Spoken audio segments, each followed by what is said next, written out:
Hi mga kalalabs! So karon ang atong video karon mga kalalabs, maglimpyo ko karon sa akong gamay na payag no, kay sobra na kakalat, wala na ko kasabot ani nga sitwasyon no, kay kabalo mga kalalabs sa sobrang busy na si Akets, busy na talaga ako mga kalalabs sa aking panginabuhi matag adlaw no, kay kabalo naman mo nga na ako'y upat nga kabuok anak, so need na ko mag ano, kailangan jud nako mag-work, magtrabaho ng magtrabaho. So napabayaan ko na yung aking munting bahay mga kalalabs.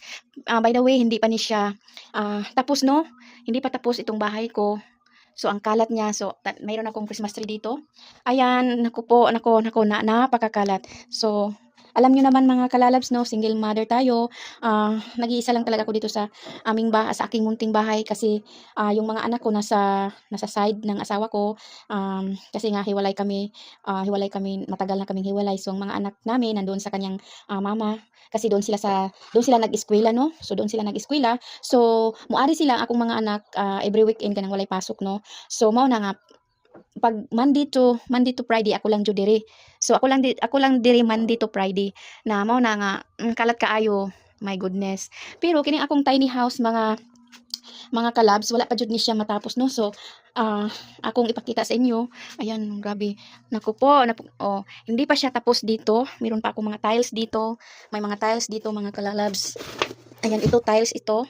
Ayan, may mga ano pa ako dito na materials na hindi pa talaga na natrabaho mga kalalabs kasi nga hindi pa tapos yung house na to kaya ayan kaya ang kalat-kalat ito mga mga materialis to. Ayan,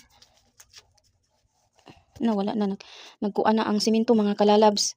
So kini ako ni siya papinisingan nako ni no, kini siya tiles ini pa tiles nako ni. Ayan, tiles yan.